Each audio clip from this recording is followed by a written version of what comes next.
Un an passa. Antoine fit jouer une pièce qui provoqua un élan d'amour dans sa ville.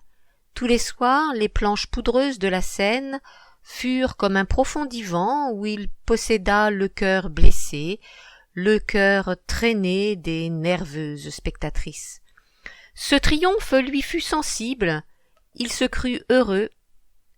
Un matin, un jeune poète qui admirait Antoine lui apporta le manuscrit d'une pièce en vers.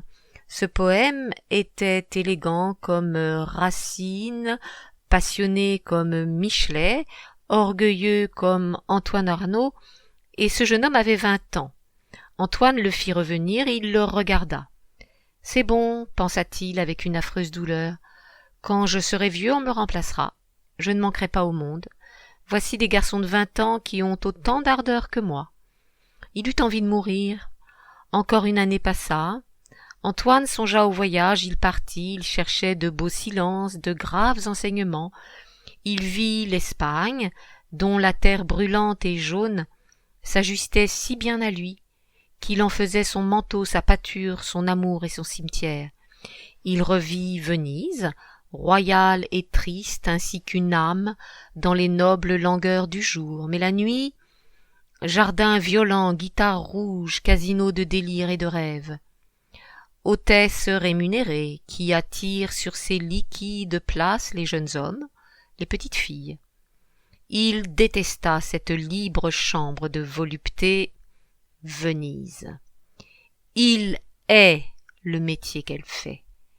Il méprisa cette chanteuse, cette excitatrice avisée qui dit « Tordez vos mains pour mes trop doux parfums, levez vers moi vos visages où luit la plus basse anxiété, traînez-vous, dites ce que vous voulez de moi, ah, oserez-vous dire ce que vous voulez de moi ?» Antoine vit que les fenêtres étaient fermées au palais de la comtesse Alby. Ce fut un vide plus profond dans son cœur. Il parcourut les sèches rues, glissa sur les rubans d'eau, s'assit au restaurant de la place Saint-Marc, du Capello Nero, de la Città di Firenze. Son passé marchait auprès de lui, s'asseyait à côté de lui. Il pensait « Je suis venu ici autrefois quand j'étais comme un enfant. Les yeux de l'homme dépoétisent. » Il savait bien que Venise ment, que tout ment, qu'il n'est pas de bonheur, seulement une fuite rapide du temps et des souvenirs qui s'usent. Il cherchait à s'oublier, il poursuivit l'ombre de Musset, de George Sand, goûtant un petit recueil de leurs lettres, et le léger dessin, la tendre caricature que Musset fit de sa maîtresse. Profil rond et doux comme une laque, semblable à un délicat poisson d'or du Japon. Honorant la retraite de Byron, il s'attarda au couvent des Arméniens, où ces jeunes hommes polyglottes, typographes obstinés, courbes, sur de pacifiques presses, des colères d'enfants et de prêtres, se taisent, cependant que gronde en eux l'ardeur des catholiques romains et les soupirs de la lointaine Etchmiadzin, la résidence odorante, où, dans les jours de juillet, sous un immobile soleil, les roses, comme de l'eau, bouent. Ainsi les journées passaient, mais la langueur des soirs, les nuits, les chants sur l'eau, toujours ce chant de Sainte Lucie, et la solitude brisait les nerfs d'Antoine Arnauld. Langueur de Venise qui est là, et là-bas encore. On ne peut la fuir ni l'atteindre. En quel point de l'espace cachez-vous vos racines, votre tendre noyau? Ah, beauté perfide et mortelle, s'écriait Antoine. Soyez un jardin pour que je le pille, un trésor pour que je le disperse, une nymphe rebelle pour que je t'enchaîne et te morde. Il pensa aux jeunes femmes qu'il voyait passer dans les barques. Il s'émut que, plus fragiles, elles eussent aussi à supporter cette inépuisable langueur. Avec pitié, il se souvint d'une délicate et pâle meurtrière au XVIIIe siècle, qui, voyant se préparer le supplice de la question, demandait faiblement « Comment ferez-vous entrer tant d'eau dans un si petit corps ?» Oui, comment tant de mélancolie le soir à Venise peut-elle entrer dans de si petits corps? Antoine se lassa.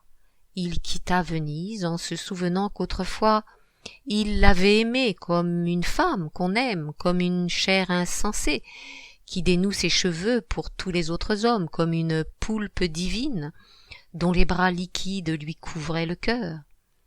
Il n'eut pas envie de continuer sa route. Il se retira près de Grasse, dans un secret village au pli d'une colline, où, sous le soleil, les herbes sèches, fortes et mêlées, donnaient l'odeur de la chartreuse. Il travaillait, il lut, il demeura 6 mois caché. Il ramenait quelquefois pour quelques heures dans son logis de jeunes femmes champêtres, rieuses, bienveillantes, dévêtues. Et Antoine ne prenait point d'intérêt à ces plaisirs d'où toute torture était absente. Il relisait Stendhal, ses larmes coulaient.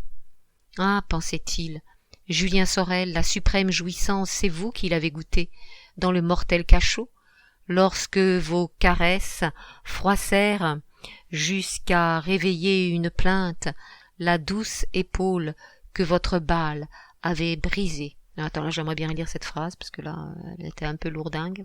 Je reprends. « Ah, pensait-il, Julien Sorel, la suprême jouissance, c'est vous qui l'avez goûtée dans le mortel cachot, lorsque vos caresses froissèrent jusqu'à réveiller une plainte la douce épaule que votre balle avait brisée. Tendre Madame de Rênal, douleur dans la volupté. » Martin Lenôtre, un soir, vint jusque sur cette colline chercher son ami. Il avait fait ce voyage. Antoine le reçut avec surprise et mécontentement. Mais Martin, tout de suite, gravement parla. « Je t'assure, disait-il, que cette fille aînée du peintre Gérard d'Ancre, l'aimable Madeleine, serait dans ta vie une compagne délicieuse, patiente, inlassable. » Antoine demanda quelques jours pour réfléchir, puis il revint à Paris, céda au désir que Martin témoignait de lui faire connaître la jeune fille, mais dès qu'il la vit, et quoiqu'elle lui parût charmante, il lui fut hostile. Il la regardait avec défiance et dédain, avec impertinence, comme si elle se fût arrogé le droit d'entrer dans sa vie, de la partager. Quand même il accepterait cette jeune fille blonde et polie, sa destinée brillante ne serait jamais entre de si fragiles mains. Lorsqu'il l'eut vue plusieurs fois et qu'il se fut assuré de la parfaite soumission de son caractère, il avertit Martin que sa résolution était prise, qu'il épouserait Madeleine. Il s'y décidait, sans bonheur, mais sagement. La vie nomade déséquilibrait son travail. Il avait besoin d'une enfant simple auprès de lui. C'est elle, pensait-il, en regardant Madeleine, qui déjà tendrement l'aimait. N'étant point épris de sa fiancée, Antoine n'interrompait pas Martin Lenôtre lorsque celui-ci l'intéressait aux agréments que ce mariage lui donnerait. « Oui, lui expliqua un jour Martin, non seulement Madeleine est riche, mais son père ne cessera de l'avantager, car des 2 filles de Gérard d'Ancre, celle-ci est la seule qu'il aime. La seconde, Élisabeth, fut toujours loin de son cœur. » Et Martin avoua avec embarras « Il n'est point sûr qu'Élisabeth soit sa fille. » Quoiqu'Antoine ignorât la jeune fille dont il savait seulement que, âgée de 15 ans, souffrante ou capricieuse, elle voyageait ou se reposait dans une solitude complète, invisible pour sa sœur même, il obligea, par son insistance, Martin Lenôtre à découvrir tout le secret qu'il eût voulu garder. Ainsi Antoine apprit que Gérard d'Ancre, ayant été quelques années après son mariage appelé à la cour d'Espagne pour faire le portrait des petites infantes, et ayant emmené avec lui sa femme, qui était belle, celle-ci inspira une vive passion à un prince espagnol. Gérard, s'étant aperçu de cette intrigue royale, ramena sa femme en France, ne sachant point si elle était coupable. Mais, quelques mois après, la naissance de la petite Élisabeth envenima ses soupçons. Il ne put chérir cet enfant. La jeune femme ne vécut pas longtemps. Elle laissait à son mari un doute brûlant et vivant. Attristée de ce que l'innocente Madeleine eut pour sœur une petite fille étrangère, Antoine s'attendrissait de la voir le soir, écrire sagement la tête penchée sur le papier, à cette sœur énigmatique, dont on ne pouvait penser beaucoup de bien, car Madeleine, ayant témoigné l'ardent désir de la voir revenir auprès d'elle, elle reçut de la vieille gouvernante voyageant avec Élisabeth un mot qui disait « Nous ne saurions nous décider à venir assister à votre mariage. Votre bonheur, ma chère Madeleine, ferait du mal à votre sœur. » Petite sœur égoïste, pensa Antoine, qui s'affligeait du chagrin qu'éprouvait sa fiancée. Le mariage eut lieu en janvier, et les mois passèrent, calmes et mornes, à peine colorés par les tendres pudeurs de Madeleine amoureuse, ou enrichis par ses larmes, car, timide et déférente, elle souhaitait tristement, sans oser l'essayer, captiver davantage le cœur d'Antoine Arnauld. Et puis, une sagesse douce et voilée succéda chez la jeune femme à ses premiers emportements. Son caractère la destinait aux soins silencieux, à la musique, à la rêverie. Elle eut une petite fille, et puis 1 an après, une autre petite fille. Elle les aima, comme elle aimait leur père, et sa vie lui fut une douce histoire poétique et familière, dont les images quotidiennes distrayaient son cœur. Antoine Arnauld travaillait, sa grande réputation embarrassait sa vie. En quelques années, il connut toutes les agitations de la politique et du succès. Il témoignait à sa femme de la tendresse, sans qu'elle sût qu'il pouvait donner davantage. Lui-même oubliait qu'il avait été un jeune héros passionné, et après de lourdes et laborieuses journées, le cœur las mais non point soucieux, il goûtait sa paisible demeure et regardait jouer ses petites filles. Ce sont, pensait-il, les petites filles d'Antoine Arnauld. 2 garçons auraient mieux continué le sang du père, mais telles que les voilà, elles sont parfaites, 2 roses, issues de mon cœur. Croissez, songeait-il, mes enfants charmantes, un jour dans votre sein la vie encore s'incarnera, un petit être nouveau, élémentaire, rude comme un dieu. Ainsi, par vous, éternellement enfanté, moi-même fils de mes filles, j'irai, vivant et glorieux, au bout de l'humaine postérité. Souvent, dans la fraîcheur du matin, quittant sa table de travail, s'appuyant à la fenêtre et goûtant le vent délié, Antoine pensait « Je suis content ». Mais le contentement serre le cœur de ceux qui ont connu le plaisir. Au cours de ces 3 années, Antoine avait vu passer chez lui beaucoup de visages nouveaux qui tous l'avaient laissé indifférent, des hommes, des femmes, et aussi plusieurs fois sa belle-sœur Élisabeth, dont il n'eût pu dire comment elle était, tant il n'avait de vision qu'intérieure et sur soi-même, et elle, furtive, farouche, se réfugiait chez sa sœur, causait longuement et repartait en voyage. Gérard d'Ancre mourut, Madeleine le pleura, Antoine, que le mystère de la mort emplissait de ténèbres et de pitié, s'inclinait doucement vers sa femme. On vit venir aux funérailles Élisabeth. Elle sanglota passionnément sur ce père qu'elle respectait et qui ne l'avait point aimée. Le visage de la jeune fille était si arrêté, si contracté de douleur qu'il frappa, ému Antoine. Mais ce fut elle qui, le soir, au repas, comme plusieurs membres de la famille causaient à voix basse autour de la table, regarda en face Antoine Arnauld. Et voici que, au lieu de voir seulement les yeux de son beau-frère, elle vit son âme et tous les pays de son âme.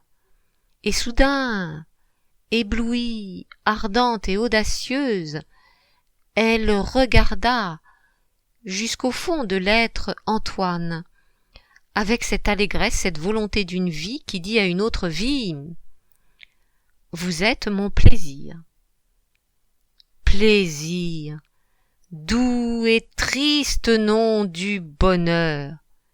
Et comme Antoine aussi la regardait, brusquement blessée, elle baissa les yeux, vierge, en qui le regard, comme un trop coupable délice, entrait. Quelle lumière, quel vertige chante dans la tête d'Élisabeth, accorde harmonieusement tous ses gestes, cependant, qu'enivrée de douleur encore, elle ne sait si elle goûte sur l'âme d'Antoine Arnauld la mort ou la vie. C'est la vie chantante et montante, telle que l'annonce sur la terre ce soir le nouveau printemps. Ô printemps, force du monde! Qui ne voudrait louer Vénus naissant sur les eaux attiédies? Élisabeth le lendemain s'enfuit. Comment resterait-elle dans la maison de sa sœur quand elle a ainsi reconnu son amie?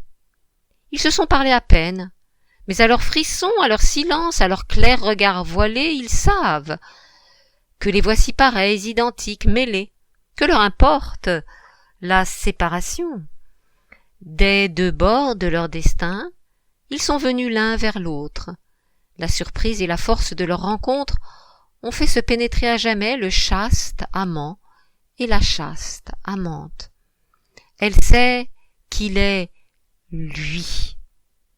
Lui sait qu'elle est elle. Un seul sang baigne ces deux vies. Chapitre 14. En s'enfuyant, Élisabeth a laissé à son amie les cahiers où depuis sa 15e année elle écrit. Et le soir, à sa table de travail, dans la pièce transfigurée où tout tremble et devient d'or, Antoine lit ses chants désolés, violentes plaintes vers le bonheur, torture, où se roule et se blesse une âme enveloppée d'un azur qu'elle déchire. Une fièvre orientale, la chaleur des pays de roc et de myrrhe, l'Andalouse Arabie ont allumé et consument ces pages.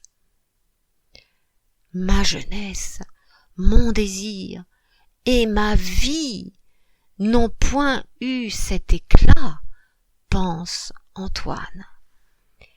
Élisabeth, songe-t-il, rose royale, fille de don Louis de Bourbon, petite fille de don Sanché, d'Alphonse le magnanime, des Romancheros et de Cervantes, princesse de Tolède et de Cordoue, reine des Maures, j'ai parcouru pour vous trouver l'univers et les beaux poèmes des hommes.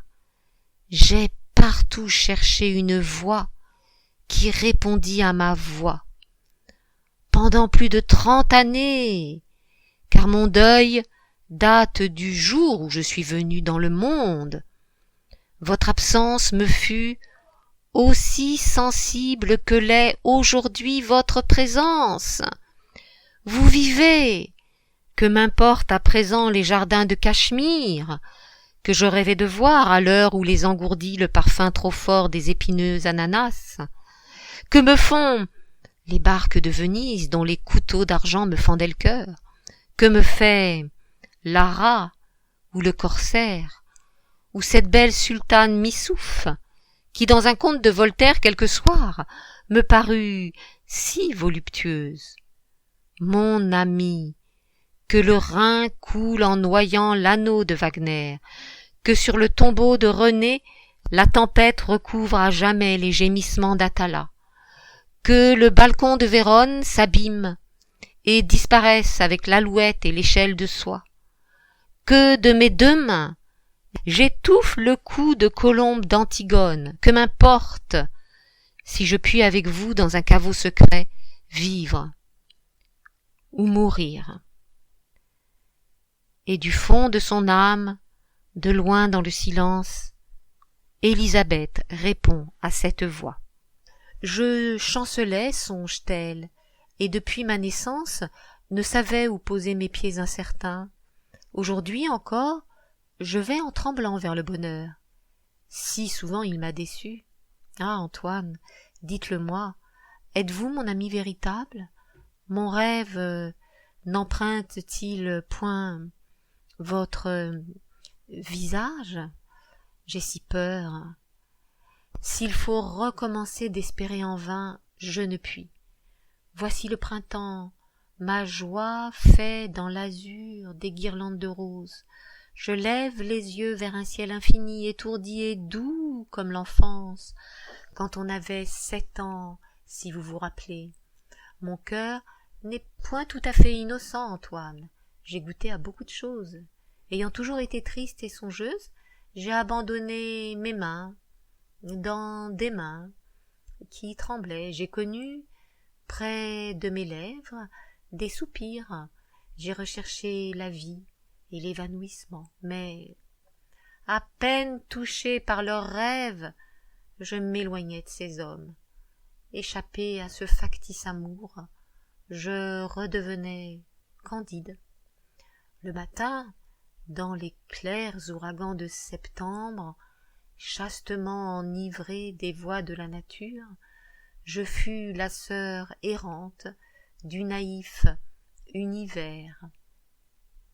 Heure matinale, vous me rendîtes humble et fraternelle, quand le lièvre qui passe sur la plaine comme une lyre est empli de poésie, car son tendre museau froid, ses yeux bombés, sa terne douce fourrure, ses hautes oreilles, autant que mon cœur goûte et retienne le vent délicieux, le buisson vert et mouvant, la lointaine ligne des collines, la mouche désorientée qui roule sur un rayon d'air. J'aime la vie, Antoine, je l'aime tristement, comme une sœur penchée sur son frère mort. Et en effet, Antoine, mes dieux sont morts. En vain, au travers du feuillage, je les cherche et les voudrais ranimer. Ô mes dieux bleus et forts, qui faisiez vivant le tronc du bouleau, qui couliez dans la source claire, qui fûtes vous-même la forêt, si bien que la jeune fille, écartant les branches du saule, entrait dans vos bras passionnés. Quel écho d'amour demeure dans ces espaces où vos voix se sont tues? Amoureuse des ombres, dois-je lever les mains vers un azur désert? Ô Pan, reviens dans le bois parfumé, que mon âme, qui depuis 3000 ans garde ton culte champêtre, voit luire cette nativité. Tous les poètes, et mon cher Pan, tous les poètes, et mon cher Pan, il est beaucoup de poètes, t'attendent dans les jardins. Ne les crois pas lorsqu'ils se pensent mystiques et convertis aux religions de Judée. S'ils disent que leur âme est altérée de mystère, c'est parce qu'ils te cherchent et qu'ils ne t'ont point trouvé. Ah, qu'un matin de Pâques, quand sur les villes chrétiennes les cloches danseront, vaines poupées de métal, la forêt, enfin, se ranime. Que l'aulne entende revenir sa nymphe aux jambes mouillées, que les bergers s'élancent, que le bouc et la biche resplendissent au soleil, et que, plus haut, quand les cloches d'argent sur les villes, tout le feuillage chante, Pan est ressuscité. Mais Élisabeth savait bien que cette exaltation n'habitait qu'une partie de son cœur. La lune romantique éclairait l'autre moitié. Lunes et mélancoliques soupirs, fluides appels des âmes, larmes, goût de l'éternité, cette sombre fête des nuits à chaque moment l'étreignait. Voici quelle ardeur la jeune fille apportait à son amie. Elle ne lui écrivait point, et lui n'écrivait pas. Tous deux tremblaient de se comprendre, de se rapprocher. S'il se peut, pensait Antoine, que ce bonheur passe loin de moi. Mais elle pensait « Venez, venez ». Sa tendresse pour sa sœur, qui d'abord l'avait oppressée, chaque jour se glissait à côté de son nouvel et innocent amour, ne le gênait plus et ne lui faisait plus obstacle. Vivre, pensait-elle, vivre, ne rien renoncer, ne rien refuser. Aussi, lorsque Antoine, mourant sans elle, abandonné de son âme et hanté de poésie, lui écrivit douloureusement « Revenez », elle quitta le secret jardin où depuis 1 mois elle rêvait, et par un matin de mai, avec une douce aisance, une allégresse victorieuse, elle rentra dans la maison de son amie. Ces deux cœurs se réunissaient comme se rejoint l'eau libre enfin qu'un obstacle divisait. Nulle différence ne leur enseignait l'éternel isolement. Plus ils avançaient dans le cœur l'un de l'autre par les douces conversations, plus l'écho de cristal des deux côtés résonnait. Ils habitèrent ensemble, dès qu'ils en causaient, les palais de l'Orient, les oasis d'un désert d'or, un temple de la Sicile. Leurs souhaits se confondaient. Chacun, avec l'autre, échangea sa fleur préférée. Élisabeth enseignait à Antoine la centaurée rose des champs, tandis qu'elle recevait de lui la tubéreuse au parfum de musc. Naissant amour, joyeux comme le départ, comme le cœur des oiseaux qui vont s'envoler vers l'Égypte. Leurs jours étincelaient, dorés pour Élisabeth, et pour Antoine, vêtus d'une sombre lumière. « Mourir, disait-il, la vie est finie, et j'entre dans votre éternité. » Et elle disait « Vivre !» Et son fleurissant regard s'étendait mystérieusement sur ce qu'elle appelait la vie, et qui pour elle était aussi distinct, aussi proche que si elle avait dit « la rose ». Le grave amour de son amie s'épanchait en douce tristesse. « Élisabeth, disait-il, après que j'ai désiré le monde, la puissance, les plaisirs, et finalement le néant, c'est vous qui m'êtes donnée chétive et périssable, mais telle que vous êtes. Vous dépassez tant mon désir et mon rêve qu'il me faudrait, pour vous avoir, être mort près de vous, morte. » Mais Élisabeth riait, parce que c'était ainsi qu'elle exprimait le bonheur. Il l'aimait, il était près d'elle, il ne savait plus qu'il vivait. Son silence s'étendait comme un chemin d'argent, où les pas de la jeune fille, à chaque minute, s'assuraient. Jamais une vie avec tant d'obligeance et d'amour ne porta une autre vie. Il ne lui demandait rien, il n'avait plus ni faim ni soif, il lui donnait tous les noms des héroïnes qu'il avait le plus aimées. Dans son âme, il l'appelait tantôt Chimène et tantôt Zuléka. Il s'aimait. Ce qu'il voulait arrivait. Le destin se pliait sous leurs pas et les faisait passer. Dans la torture, dans la mort, ils n'eussent connu que la joie. Telle est la force de l'amour. Toute intelligence et toute science se posaient sur leur cœur.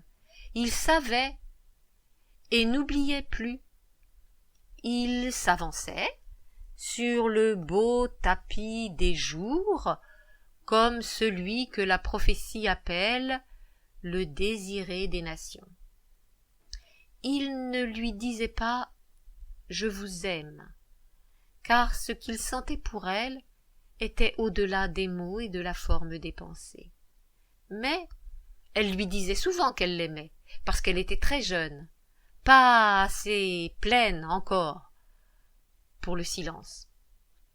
Il ne savait pas si elle était jolie, de taille moyenne ou grande, ou si les doux cheveux, les yeux courbés, la pâleur faisaient l'enchantement du visage. Il ne savait rien, seulement que c'était une âme au centre de l'univers. Il possédait plus qu'on attend. Lui pensait « J'ai un empire ». Elle pensait « J'ai un empire ». Quand il disait « Voici le soir », c'était comme s'ils avaient de leur propre volonté amené le soir sur la terre. Comme Antoine ne souhaitait rien, il eût voulu qu'elle aussi fût une morte d'amour. Elle vivait. Ève, qui veut connaître son domaine, elle désira visiter le monde. Alors, Antoine Arnaud, Madeleine, Élisabeth et les deux petites filles, doucement unies, voyagèrent. Antoine n'abandonnait point son funèbre projet. « Que voulez-vous » demandait-il un matin clair, dans Florence et le parfum des roses sur le chemin des collines. Que c'est peu de chose cela auprès d'une tombe ardente, le plus de vie possible, mais pour mourir. Ils ne goûtèrent les paysages, les arômes et la musique qu'en les recevant l'un de l'autre. « Prenez ce que mes yeux ont vu, » lui disait Élisabeth. Quelle douce et forte vie ce fut, quelle sécurité, que de sereines aurores. Au beau spectacle du monde, Élisabeth disait « Je suis venue ». Avec une ingénue hauteur, elle offrait sa présence, l'ardeur infinie de son rêve aux lieux qui ont vu le Dante, qui ont vu Goethe et Michel-Ange, et Madeleine s'émerveillait d'une sœur auguste et pensive. Un soir, s'arrachant aux mollesses des lacs si voluptueux que Madeleine pressait son cœur, qu'Élisabeth, pensant sourire, pleurait, ils coururent vers la Toscane. Chapitre 15. Ils arrivèrent à Florence un jour où le jour est plus tendre qu'un clair visage oriental tatoué de beaux soleils bleus. Un de ces jours où la terre est comme un navire, avec des matelots qui chantent et de l'espoir tout autour d'eux, où le ciel glisse et se dissout et puisant dans son bonheur, détache des portions d'azur et les fait flotter vers les hommes. Un de ces jours où la terre est comme un navire, avec des matelots qui chantent et de l'espoir tout autour d'eux, où le ciel glisse et se dissout, et, puisant dans son bonheur, détache des portions d'azur et les fait flotter vers les hommes. Un jour de roses écloses, les parfums jouaient sur l'air, comme des âmes réelles, comme des enfants divins. Élisabeth goûtait, mêlée, ce plaisir et cette déception que causent les choses nouvelles. Elle n'imaginait point ainsi la ronde perle toscane. Trop de perfection arrêtait l'élan de son âme. Ville parfaite, un peu sèche, qui respire, repliée sur elle-même, le fort opium de sa grandeur monastique. Peu à peu seulement, l'Arno, le Ponte Vecchio, l'air florentin, Or San Michel, Santa Maria dei Fiori, les nuits parfumées par les iris des jardins, enchantèrent Élisabeth. Elle parcourut les musées, les plus glorieux, le plus caché, Palais Pitti, où repose le juvénile hermaphrodite, si visiblement asservi, qui ne peut éviter les dieux et n'a de pudeur que son visage endormi, petit musée égyptien, où les divins scarabées sont des gouttes de siècles bleus, de tièdes turquoises taillées. Les journées passaient, claires, ailées, pour ces flâneurs, pour ces rêveurs. Un matin, Antoine reçut une lettre timbrée de Florence même. Elle était de la comtesse Alby, après 8 ans. La comtesse demandait à voir Antoine, indiquait un rendez-vous chez elle. Le souvenir après l'oubli. « Je n'irai pas, » pensa Antoine, et il répondit qu'il quittait Florence. Mais un second mot de Donna Marie, timide et pressant, affaiblit sa volonté et, irrité, il écrivit qu'il viendrait. Il ne pensait pas à elle, il était malheureux, son amour pour Élisabeth dans cette ville s'envenimait, l'étrange ardeur de cette passion meurtrissait Antoine Arnauld. Certes, il ne pensait pas à avoir la jeune fille, jamais il n'avait souhaité la blesser contre son cœur, ni quand, dans le parc d'un petit hôtel de Provence, au bruissement des platanes et d'un jet d'eau, leur apparut le sentiment du précaire et de la mort, ni ce soir trop pâle, sur le lac de Bellagio, lorsque leurs larmes coulaient de l'un sur l'autre et les reliaient, comme un long fleuve relie 2 villes mystérieuses. Mais ici, la haute beauté, la douceur, les souvenirs qu'évoquait Donna Marie l'enfiévraient sensuellement. Ainsi qu'il l'avait promis, Antoine Arnauld, vers 6 heures du soir, arriva chez la comtesse Alby. Elle n'était pas encore dans l'obscur salon. Il attendit, tout enveloppé d'Élisabeth. Et puis, la comtesse ouvrit une porte, écarta un rideau, entra. Elle n'avait pas changé. À 37 ans, elle était comme autrefois. Son délicat orgueil ne se transformait point. Sa fierté et ses gestes retenaient sur elle sa jeunesse. Elle semble riante, indifférente, mais Antoine voit le trouble de son visage. Elle lui tend sa main petite et qu'il sent froide. Elle le reçoit avec une vivacité brusque, avec étourderie. Elle dit « Il fait sombre ici, peut-être aurez-vous un peu froid.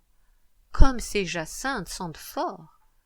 Il y a des gens à qui les jacinthes donnent mal à la tête, mais je crois surtout les jacinthes bleues. » Et puis elle s'assoit, se tait, regarde Antoine lentement, croise ses 2 mains sur ses genoux, et comme une âme qui sent que le destin s'est accompli, elle dit lourdement, la tête penchée, le corps plié, se reposant, « Voilà.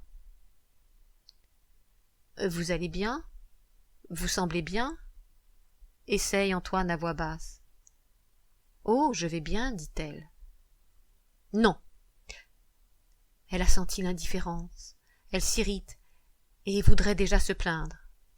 « Que de choses, soupire Antoine, que de choses depuis 8 années. »« Oui, dit-elle. »« Vous avez été heureuse ?» demande-t-il. Il voudrait qu'elle dise « oui ». Alors il se lèverait, il s'en irait, il reverrait Élisabeth.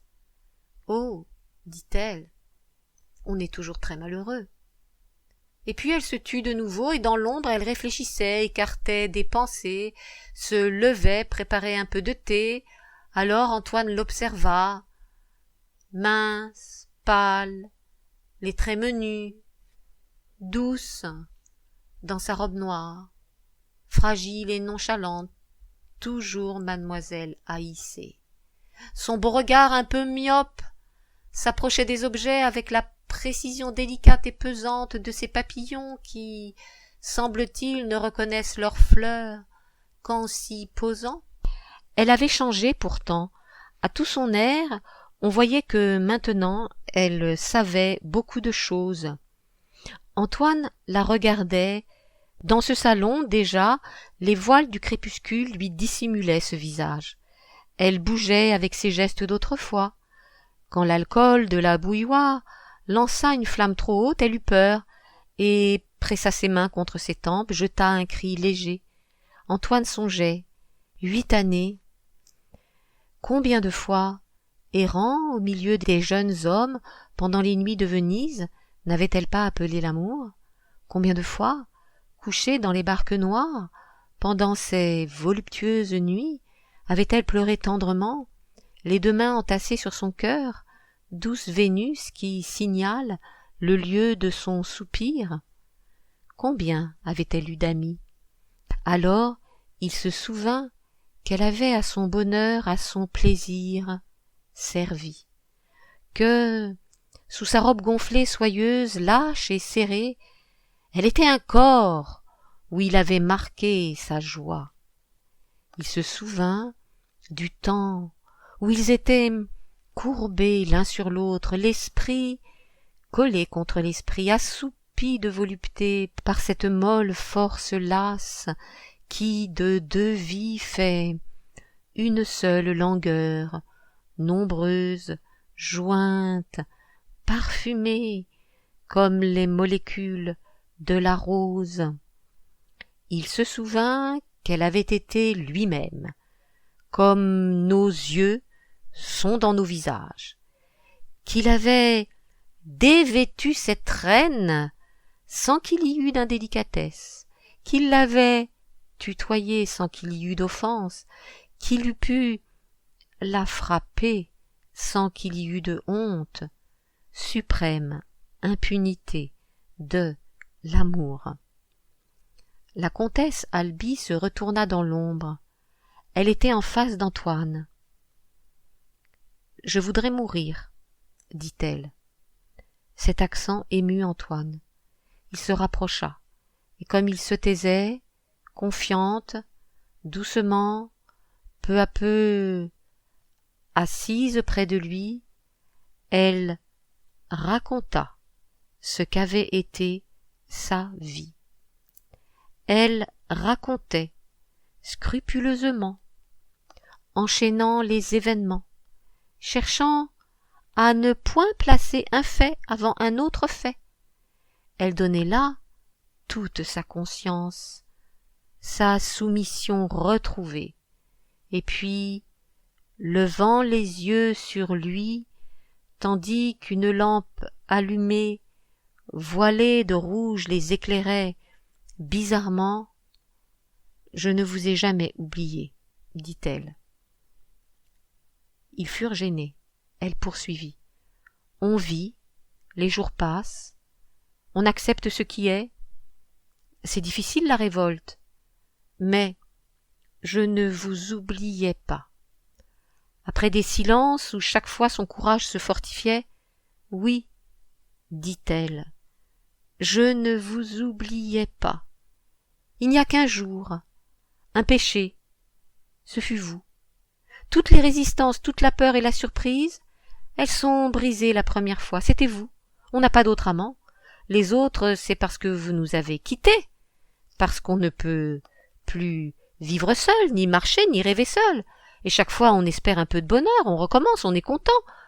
Le dernier ami que j'avais était jaloux et violent, mais quelquefois il me disait « Je vous aime de tout mon cœur. » Cela dure 1 an, 18 mois, et puis un jour. On ne sait pas pourquoi quelque chose survient qu'on ne peut pas expliquer, et ils s'en vont fâchés. Tout ce qu'on fait alors, tout ce que l'on fait alors, tout ce que l'on fait pour les retenir. Vraiment, murmura Antoine, enjoué, pourtant oppressé, non qu'il fût jaloux maintenant, mais il se souvenait qu'elle lui avait appartenu. Donna Marie ne répondit point à cette offense. Elle songeait, accablée de souvenirs. Et Antoine, plus doucement, regardait ce visage qui semblait avoir absorbé le malheur, comme une leçon qu'on a bien entendue. Oui, soupira-t-elle, je ne vous oubliais pas. On n'oublie pas. Vous étiez ma jeunesse, mon commencement. Elle avançait ses mains vers lui, comme on tend son cœur, comme on donne son amitié. L'ombre et la lampe rouge se partageaient la pièce.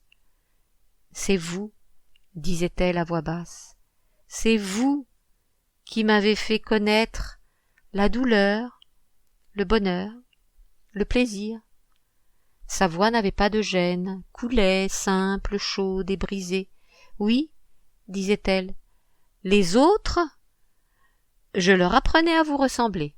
En riant, en jouant, en prenant leurs mains, en les courbant sur mon visage lentement, de jour en jour, peu à peu, je leur apprenais à vous ressembler. Ils me rendaient nos voluptés. Ah, comme j'ai cherché cela. Ils n'ont pas su comme j'ai cherché cela. » Antoine se taisait, et il évitait de rencontrer les mains que Dona Marie lui tendait. Mais elle laissait, sans colère, glisser ses mains et poursuivait. « Avant vous, vous le savez, j'étais timide, innocente, mais tu m'as pris tout cela. Après toi, mes gestes n'ont plus eu peur.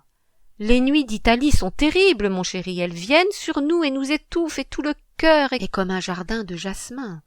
Alors, la volupté, les caresses ne semblent pas un péché, elles semblent de beaux anges du soir, qui passent sur le ciel de Florence, de beaux anges, l'ange du bienheureux Angelico, qui court si vite, tu le sais, dans la fresque de Saint-Marc, qui vient comme un jeune homme si pressé, si ardent, et qui dit « Je vous salue, Marie ».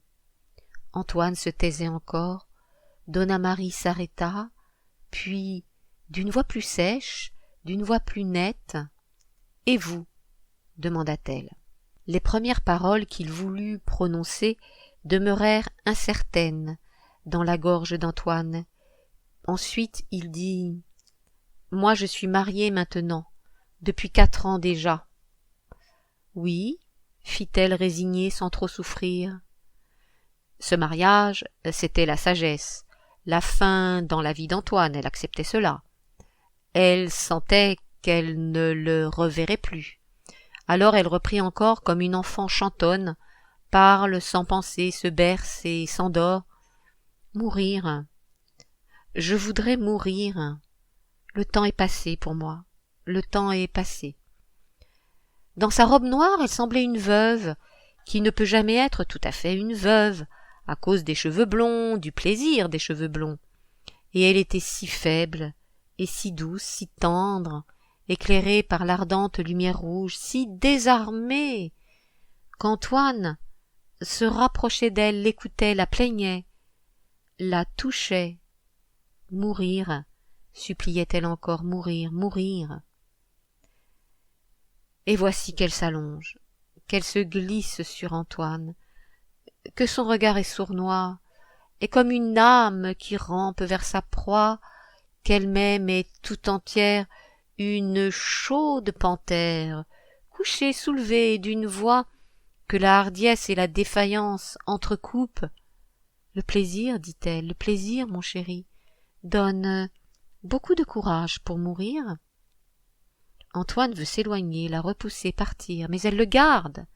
Elle s'attache à lui avec les grands mouvements de l'être, comme on se bat, comme on se chauffe, comme on mange. Violente et dressée, d'une voix désordonnée, ainsi qu'on éparpille des mots et son sang, elle lui dit « Vous êtes mon jardin refleuri, ma maison retrouvée, ma volupté vivante. Vous êtes ma tristesse et ma bouche. Je vous ai, ah, je vous ai, non pour ma vie, non pour toujours, mais pour une heure, mais pour une nuit. Cela suffit, une nuit, pour que je saccage mon rêve. Une nuit pour me gorger, pour me lasser de vous, pour que meure en moi, jusqu'à la racine de ce désir, une nuit, pour te voir comme tu es, faible, pâlie, vieillie. Ô mon amour, ô Dieu terrible de mon souvenir, ah, pour une nuit, que je te goûte encore, que délivré enfin je puisse dire J'ai revu Antoine Arnauld, il n'est plus comme autrefois. Sainte Marie, je vous adore, et je vous loue, il n'est plus comme autrefois. Elle le frappait, et elle se frappait elle-même exténuée, et Antoine ne savait pas s'il voulait dédaigner ou écraser ce délire. Mais comme une âme s'élance et expire sur une autre âme, elle reprenait vindicative. 8 années, j'ai gardé le souvenir de ta jeunesse nonchalante et forte, lassée, cruelle, délicieuse, comme sont dans les histoires anciennes les empereurs. 8 années, je me suis souvenu. Que faisais-tu? Et j'étais là. Nul ne pouvait me rendre les tortures de ton étrange amour. Je les voulais cependant. J'étais des nerfs qui, dénoués de toi, mouraient. Quel jeu pouvait distraire ta malade passionnée? Que n'as-tu perverti en moi? Plus rien de pur dans l'univers. Les yeux éclatants et sourds comme 2 flammes que voile la main, et tout l'être pareil à un feu subtil qui pénètre, elle reprenait, pliant et chauffant sa voix.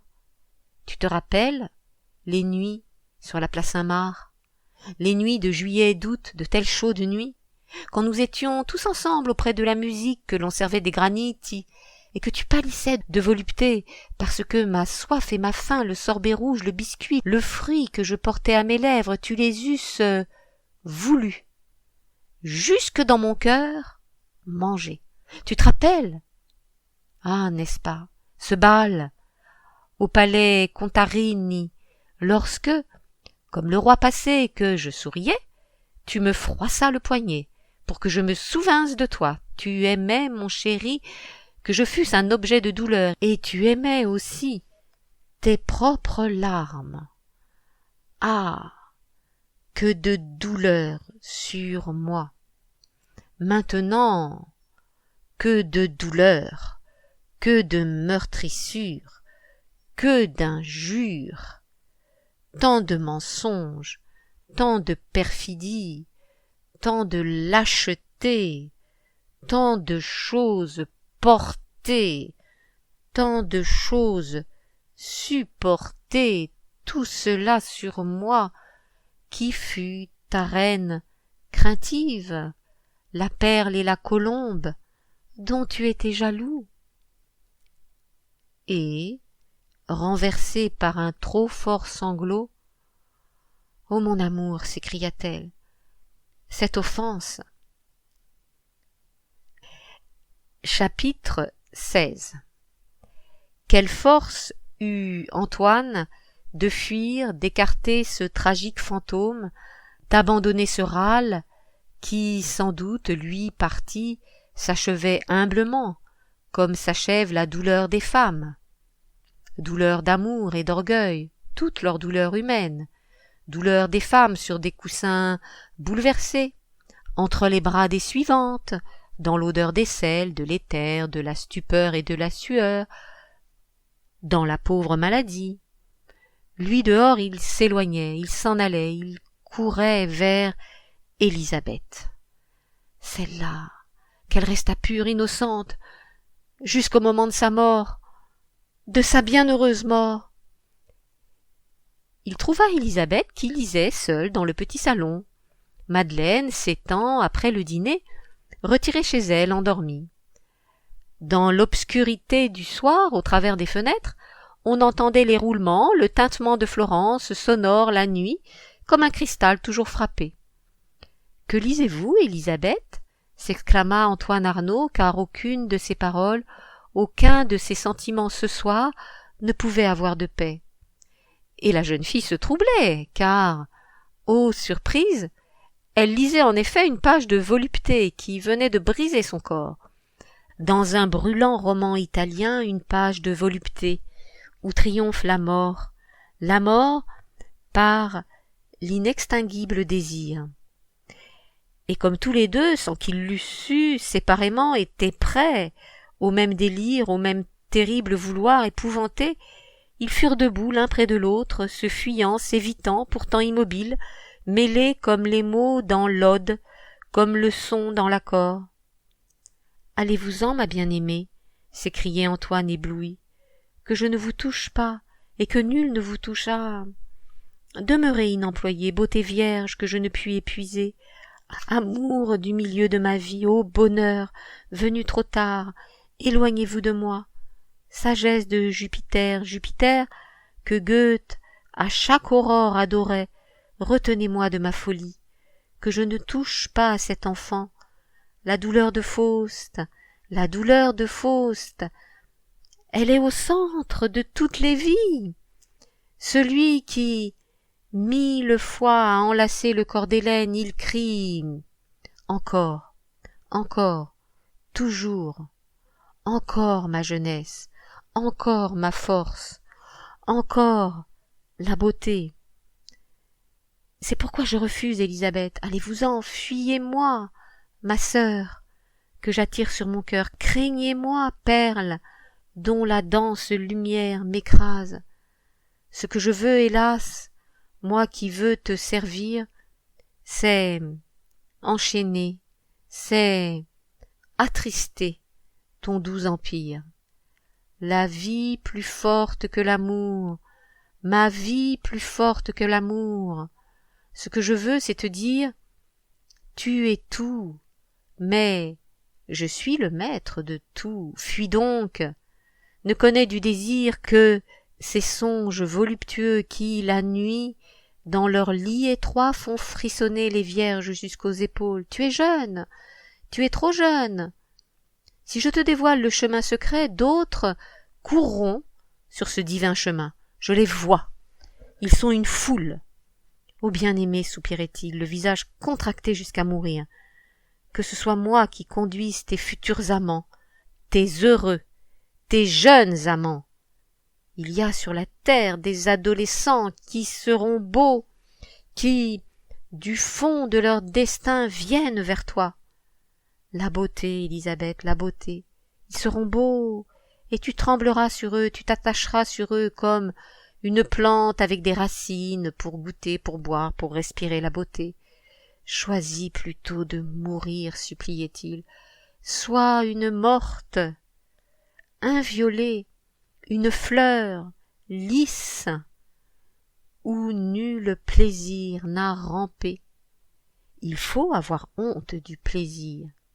Ô reine, le plaisir des jeunes hommes monte et descend sur l'orgueil comme une eau qui s'enfonce et ravine. Tu ne serais plus toi-même, ô unique, tu serais celui-là et le souvenir de celui-là. Mais la jeune fille, inclinée, chancelante, rose qui a reçu tout l'orage, d'une voix ivre et basse disait « Qu'importe, aimez-moi, j'ai bu d'un vin trop fort, aimez-moi. Voici le jour du destin, aimez-moi, aimez-moi, répétait-elle, comme quand le silence et l'angoisse des oiseaux dans les nuits soupirent. De la fraîcheur, qu'un vent s'éveille, qu'un nuage s'ouvre, de la fraîcheur. » Antoine ne l'écouta pas, ne l'entendit pas. Il ne délia pas cette prisonnière. Ce fut leur nuit violente. Chacun, enfermé chez soi, se sentait assez de force pour détruire et refaire le monde. Le lendemain, tous deux se taisaient. Oui, soupirait Antoine quelques jours plus tard. Vous ne pouvez savoir, Élisabeth, quelle noire poésie hante mon cœur. La belle tasse d'or où j'ai bu, où vous buvez sans ménagement la vie, je la vois maintenant graduée. Encore quelques centimètres du divin breuvage, encore un peu de ce miel, et ce sera pour moi fini. Hélas, mon ami, fini, que nous sommes différents encore. Sur les tombes du San Miniato, où vous couriez comme sur d'insensibles dalles, je me penchais, lucide, attentif, et je pensais « Mort, je suis maintenant plus proche de vous que de ceux qui vont naître. Ô mort familier, ô ma famille indistincte, j'entends quel travail vous défait. Encore quelques années et je viens. » Mon ami, continuait doucement Antoine, car il n'avait pour la jeune fille que de la gratitude. Vos petites mains, en serrant la mienne, ne peuvent m'entraîner dans ces ondes lumineuses où ma chère âme vous brillez. Vous êtes cruelle et divine parce que vous avez 20 ans. Vous ne pouvez rien voir autrement que par vos yeux enivrés. Toutes les créatures, moi, la douleur et le mendiant, si vous le rencontrez sur le chemin, vous apparaissent toujours légers, joyeux, vivants, mêlés à votre cher cosmos. Mais moi, je sais maintenant le sens des mots profonds. Je sais ce que veut dire le passé, le déclin et la fin, ce que veut dire l'ombre froide. Je sais les instants de la vie où, fatigué, s'asseyant entre son destin et la mort, également dégoûté, l'homme avec stupeur contemple son âme inerte et noire. Mais, chaque jour, chez l'étrange fille, la folie de vivre augmentait. Antoine la vit, qui s'émouvait d'une armée qui passe et chante, et où tous les hommes ont 20 ans. Il la vit pleurer pour des danses lascives et sauvages dans un cabaret oriental, où la salle grossière tremble et se pâme de désir. Il la vit jalouse d'une jeune femme étrangère qu'un amant furieux avait tuée dans la forêt. Lorsqu'un soir, il lui fit la confidence de sa naissance voilée. « Ainsi » s'écria-t-elle haletante, « c'est cela, c'est donc cela !» Et les mains contre les tempes, elle s'émerveillait d'être une fleur de grenade née sur la tige royale. « C'est donc cela !» répétait-elle victorieuse en regardant en elle-même son ardeur, son obstination, sa violence, son impérieuse fierté. Mais ce sang précieux n'expliquait point suffisamment à Antoine le miracle de son amie. Il la voyait plus diverse, plus belle encore que toute l'Espagne, dont il savait l'ocre torride et la fraîcheur, le goût de benjoin et de myrrhe, les matins roses de rosée. Elle-même, quand les forces de la nature l'enivraient d'un trop doux vertige, disait « Je ne sais d'où je viens, où je vais. Parfois, au centre des jardins, j'entends chanter et glisser les veines universelles. Ce qui germe et ce qui meurt fait à mon oreille un bruit familier. Cybèle et Proserpine, quand elles écoutaient la terre, ont dû surprendre ce bruit. » Ainsi, Antoine la considérait comme la déesse féconde, et elle, orgueilleuse, penchait sur elle-même son culte naïf. Tous deux tremblaient de fièvre divine. Mais un tel excès épuisait la jeune fille. Une maigreur de feu, semblait-il, un farouche étonnement du regard, et ce sanglot ininterrompu qui, de son cœur, s'élançait dans le cœur d'Antoine Arnauld, tarissait sa vie délicate. Bientôt l'atmosphère des jours lui devint inhabitable. Lorsqu'ils furent de retour à Paris, tout l'ordinaire les étonnait, les conversations et les actes. Ah, pensait Élisabeth en s'isolant des vains propos de leurs amis, au-dessus, toujours au-dessus de tout cela.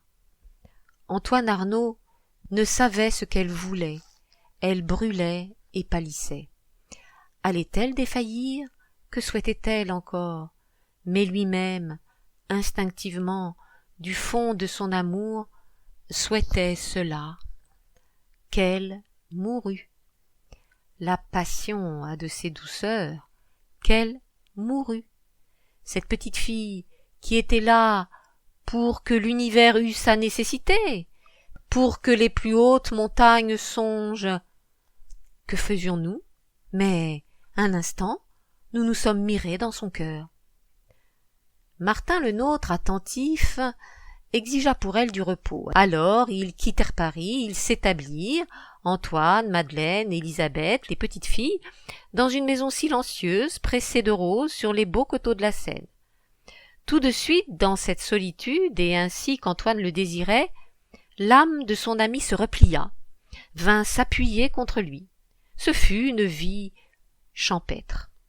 À l'aube, une voix d'oiseau s'élevait, et puis une autre, dans le pain léger, et bientôt cela faisait, au travers des persiennes baissées, tout un bouquet de chants d'oiseaux, un bouquet rond, un bouquet large, un bouquet criant et vivant, inégal, haut et bas, tournoyant et vif, dans l'aurore. Petits oiseaux qui vous contredites le matin sur les branches des arbres, qui mangez, qui buvez, qui avez tout notre cœur, c'est vous, la plus pure poésie. Que l'on vous voit vivre et l'esprit s'apaise. Âme montante, peuple entraîné vers le faîte, ailes, oiseaux, noblesse de l'air, dont le pli brillant est toujours renouvelé de ton cou lisse et sans repos, ô n'importe lequel des petits oiseaux divins, je mets mon rêve. Tes deux ailes pour mon rêve, vole, ainsi, vers les lignes blanches de l'infini, jusqu'au secret, jusqu'au silence, jusqu'au vide, où le vierge azur meurt de pureté. Élisabeth, inlassablement, au centre de ce jardin, rêvait. Antoine la voyait, si langoureuse, si méditative, si hallucinée que parfois au crépuscule, près du massif jaune et violet que la fin de l'été brûlait, il lui disait en souriant « Bien-aimée, quel bonheur attends-tu donc de la mélancolie ?» Et, enivrée, « Ah, répondait-elle, de mourir. » Mourir, mourir. Ainsi elle voulait mourir. Il l'avait donc conquise comme il le souhaitait, pour le lit profond et sans bord. Il l'avait donc si bien liée, cette rebelle, cette nomade aux pieds d'argent, cette danseuse de grenade, cette mauresque, cette Hélène, dont l'argile étincelait, dont les lèvres semblaient salées du sel originel du monde, si bien liée qu'à présent un jardin occidental lui suffisait, avec le cœur d'Antoine Arnauld, avec le plaisir, avec la folie de mourir. De quel perfide poison l'irritable chasteté ne troublait-elle point leur sens, quand, pour leur imagination, l'humble jardin fut un nombreux univers.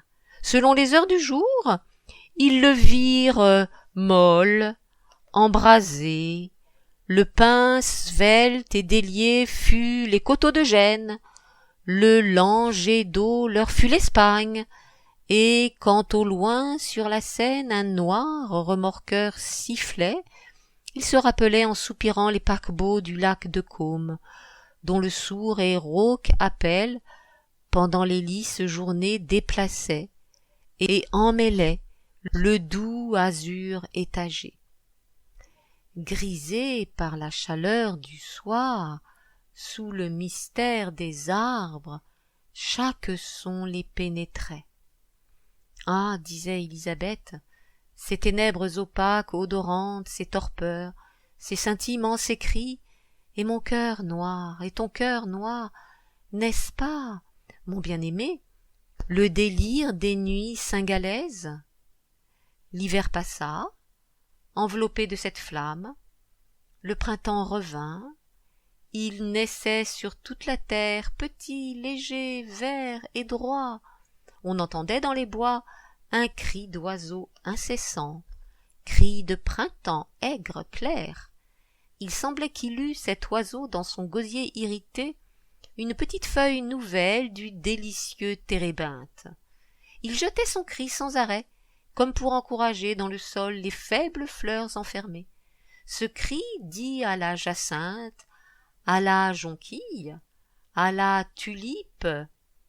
Encore un choc, un effort. Percez mieux la terre dure, et lancez-vous, bientôt c'est l'air et le ciel, venez, je suis votre oiseau. Antoine était satisfait, il travaillait, il goûtait l'ardente pâleur de la jeune fille. Les jeunes gens qui étaient ses disciples le visitaient, se tenaient debout près de lui, l'écoutaient. Il estimait peu leur ferveur, mais quelquefois il se plaisait dans la société d'André Charme, son favori, un jeune homme oisif, élégant, de dédaigneuse et fine culture.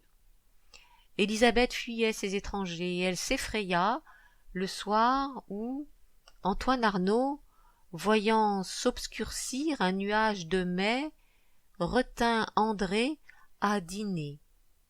Les jeunes gens, ainsi rapprochés, se regardaient à peine, s'évitaient de loin, causaient timidement, tandis qu'Antoine, inquiet, s'épouvantait d'entendre Élisabeth adresser la parole au jeune homme, et que soudain, à les voir ensemble, plus jaloux qu'un père délaissé, il haïssait leur jeunesse. En cet instant, la jeune fille lui semble nouvelle. Il imagine 1000 frissons sur son innocent visage. Voudra-t-elle plaire à ce garçon léger, dans ce printemps humide et doux, ce soir?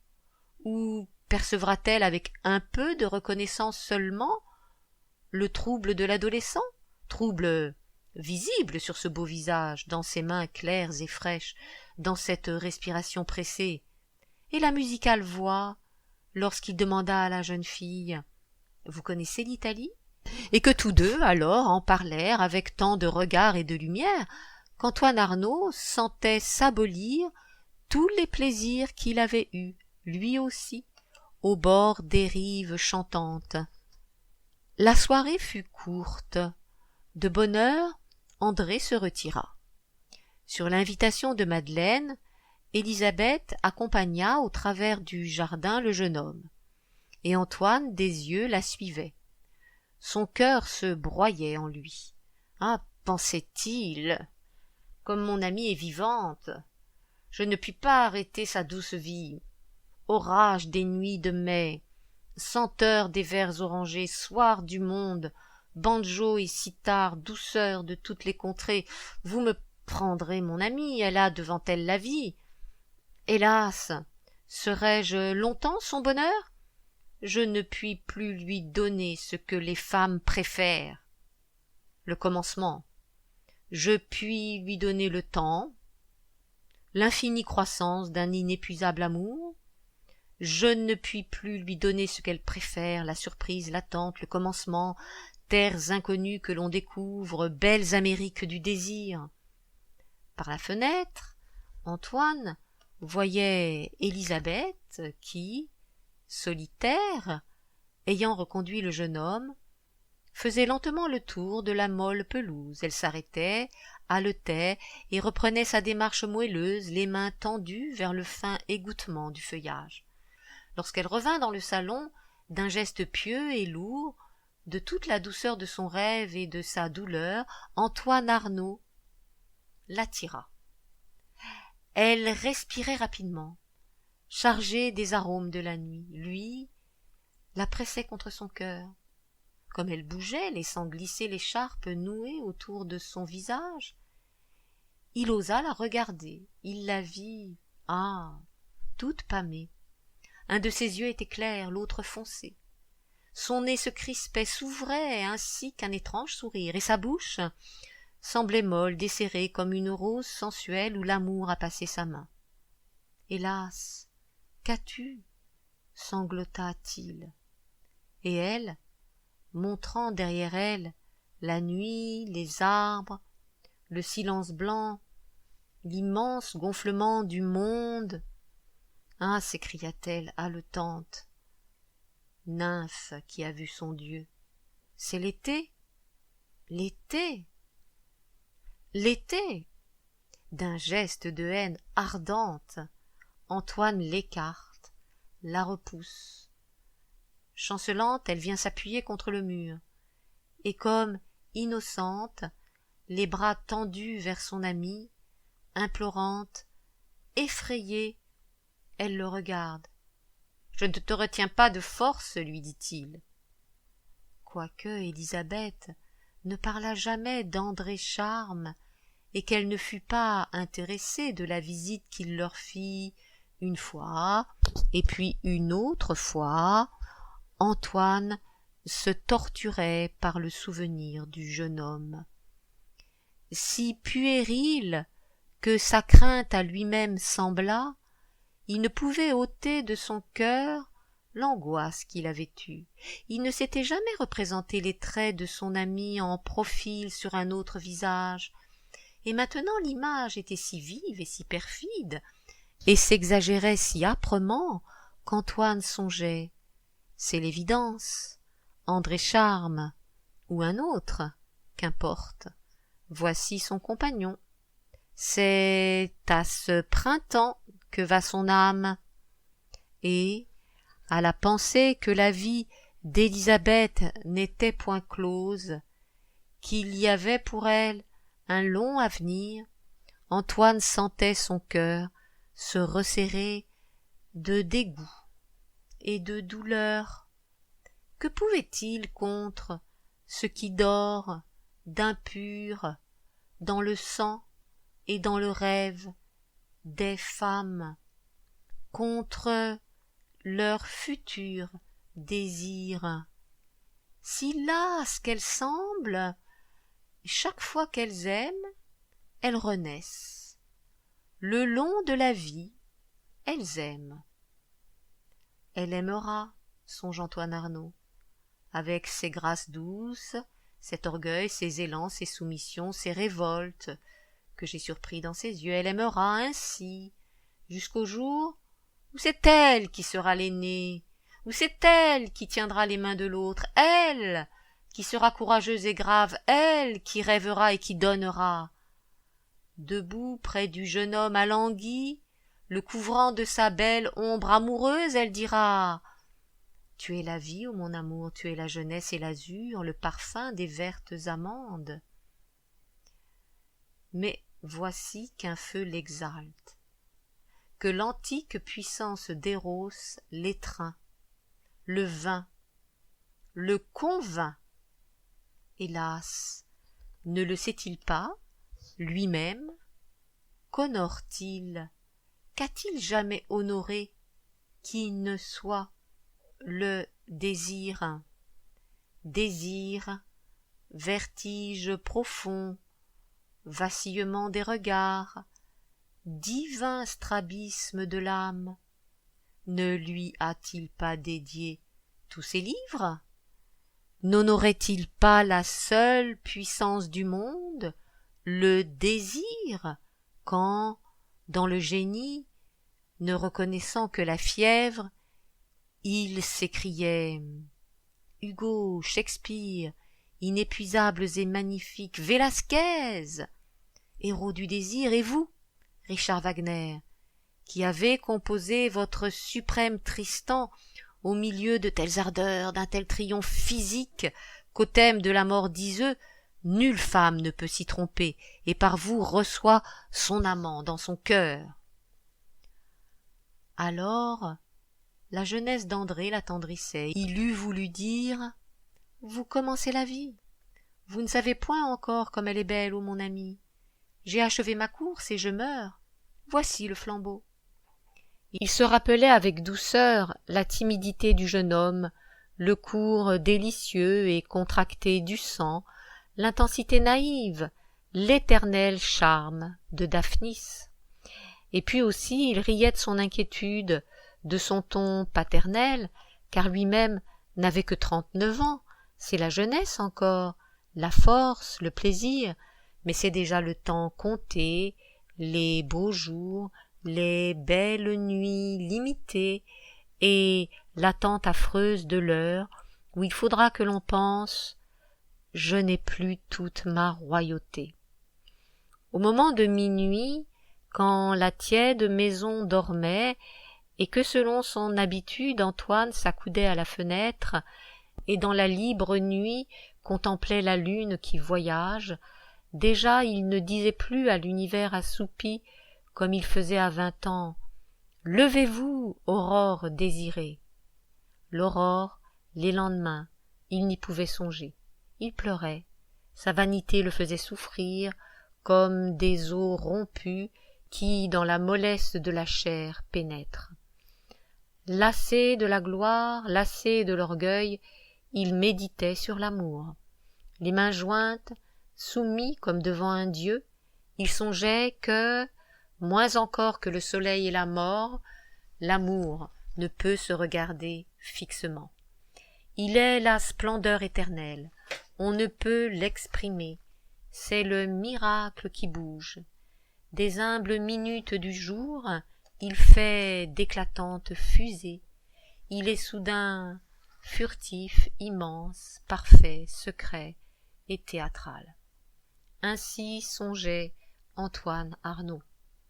Alors celui qui avec tant lutté, qui dans la nuit de Florence avait refusé son bonheur, qui était pur et fier de lui, qui servait bien sa raison, courut vers la volupté.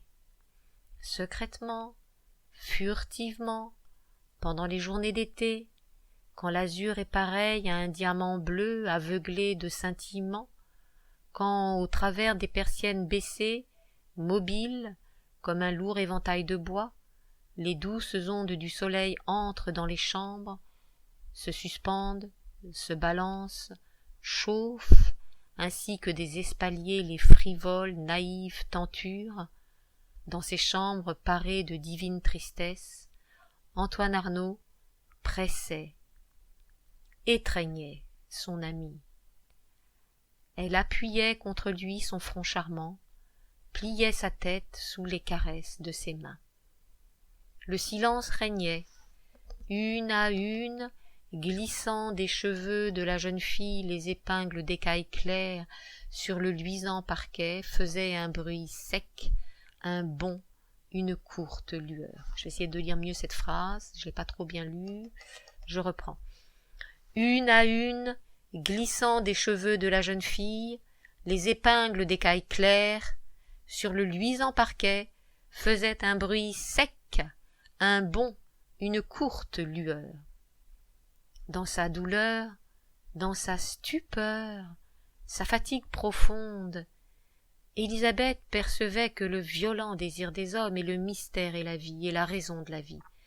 Quoique, torturée par la pensée de sa sœur et subissant ce secret instinct, cette loi farouche qui veut que l'être parfait demeure solitaire, elle retenait en s'enivrant son ami.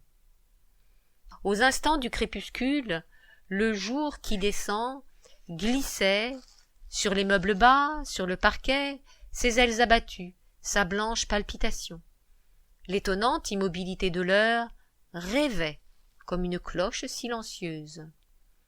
Par les fenêtres entraient d'étranges parfums qu'on eût voulu repousser car ils augmentaient la langueur, foule invisible des parfums d'été qui vous réunissaient sur une âme et prenaient tout son terrain. Au loin, sur la pelouse, en dehors du jardin, Madeleine, avec des gestes de repos, était assise dans les longues herbes et les deux petites filles jouaient. De la fenêtre de la chambre, Antoine les voyait, surveillait leur retour. Lorsqu'Antoine et Élisabeth se taisaient, ayant échangé leur cœur, il leur semblait non que quelque chose du désir humain s'achevât, mais qu'un délire commença dont le secret et la science ne sont point trouvés, et ils frissonnaient d'au-delà. Quelquefois aussi, Élisabeth éprouvait la solitude, la grande mélancolie, l'impatience des jeunes êtres qui, brusquement désintéressés du présent, prévoient pour leur longue vie d'autres formes de l'aventure et du bonheur, et d'autres fois, tous deux se serraient l'un contre l'autre, mystérieusement affligés, réunis, pour goûter la brève vie et l'éternelle mort, humble, inquiet, comme on voit dans la légende le premier homme et la première femme sous le nuage qui porte Dieu. Antoine arrachait Élisabeth à ses émotions de l'âme. « Sentez-vous, lui demandait-il, sentez-vous que toute la vie, toute la force, tout le rêve aboutissent à la volupté? Il n'est point de spectacle qui n'y conduise.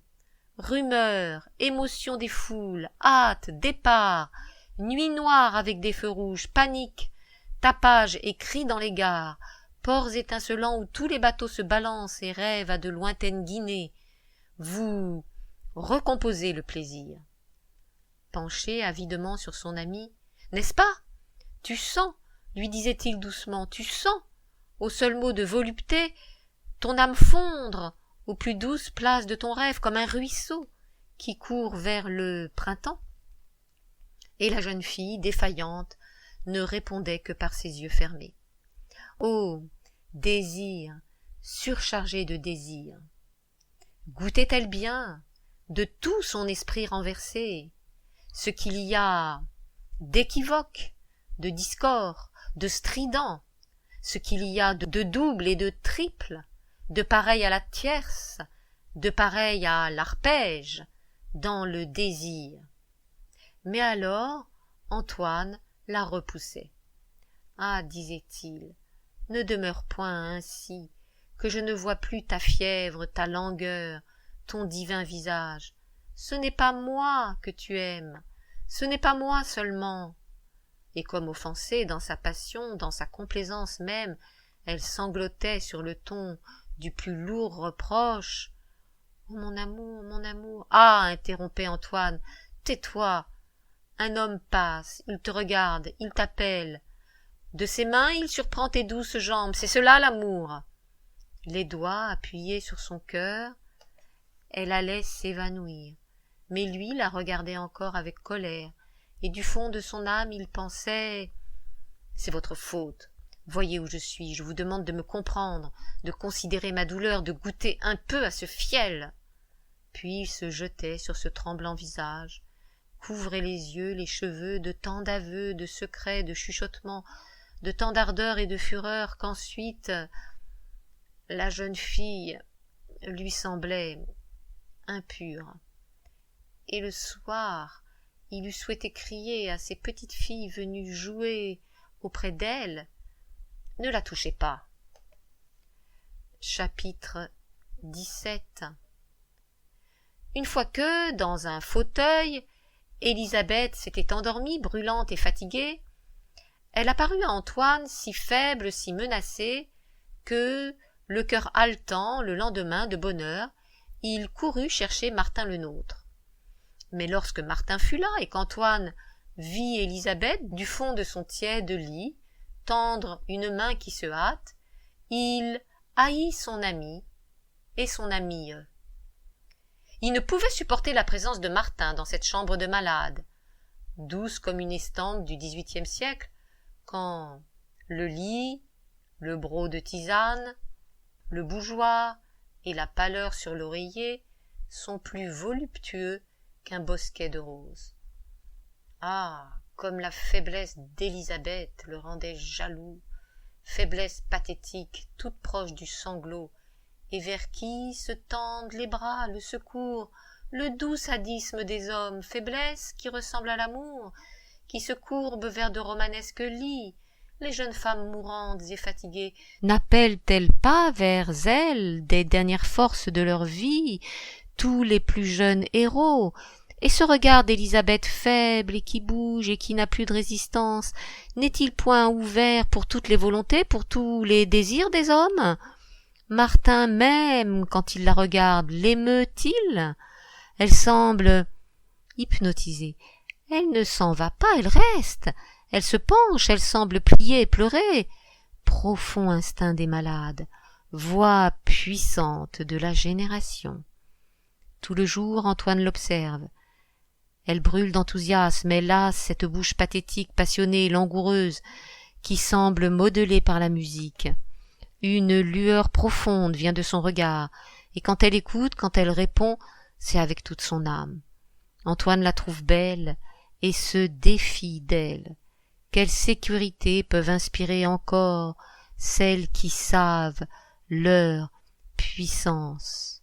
Ce que l'homme ne possède jamais complètement, son orgueil, son âme, la gloire, le rêve qu'on se faisait d'un soir de juin à la villa d'Est, il s'en empare un instant et le touche sur la beauté des jeunes femmes bien-aimées, et elles, qui savent que leurs cheveux, leurs yeux, leur bouche donnent l'extase, qu'on s'approche d'elles, qu'on rêve sur elles, qu'on les goûte comme on goûterait une ville d'Orient resserrée et qui a, sur un même point, ses jardins et ses citernes, son arc de triomphe et ses places glorieuses, son aube, ses couchers de soleil et son chant désespéré, elles, qui savent cela, même fatiguées, même malades, même mortes, elles accueillent, bercent et retiennent la mélancolie d'Adam. Aussi, lorsque Martin semble s'inquiéter, lorsqu'il s'effraie à l'auscultation du cœur délicat de la jeune fille, Antoine lui dit « Tu la connais, demain elle guérira, elle chantera, elle s'éloignera de nous. » En vain, Martin affirme qu'un défaut profond, dans cet organisme passionné, rend cette vie fragile. Antoine ne l'entend point. Il est tout occupé à lutter contre Élisabeth. Et en effet, elle devenait capricieuse, irritée par la maladie. Quelquefois, quand Antoine s'approchait d'elle avec des mains langoureuses, et ce regard où l'âme s'enflamme et s'augmente, elle le repoussait, lui reprochait sa tendre ardeur, et d'autres fois, quand il se taisait et lui tenait doucement les poignets, elle regardait l'espace devant elle, soupirait, se croyait abandonnée, et cherchait, semblait-il, quelque autre héros qui répondît à son délire. Un jour qu'il lui lisait son plus cher ouvrage, le livre qu'il achevait et où elle était glorifiée. « C'est peu de chose, mon ami, dit-elle. Si j'avais raconté mon âme, si j'eusse écrit comme vous, mon cœur eût changé la face de la terre. » Et, tenant la main contre son cœur, elle s'écria, comme l'auteur même de Parsifal, « Quelle musique cela devient !» Pourquoi Antoine l'eût-il épargnée, quand elle était là, qui emplissait, qui torturait sa vie? Le soir, lorsqu'elle entendait Madeleine jouer au piano le beau carnaval de Schumann, fête bariolée, lourde, étincelante, où passe 100 figures de la danse et du désir, elle s'éclairait d'un tel espoir qu'Antoine, avec dureté, lui disait « Ne rêvez pas ». Mais elle rêvait. Elle ouvrait son âme à toutes les armées de la vie. Musique, haute, totale, qui envahissait sans qu'on discerne, qui promettait plus que l'amour. Pour fuir une présence dont toute la grâce le blessait, Antoine se promenait seul par les oppressantes journées qui marquent la fin de l'automne.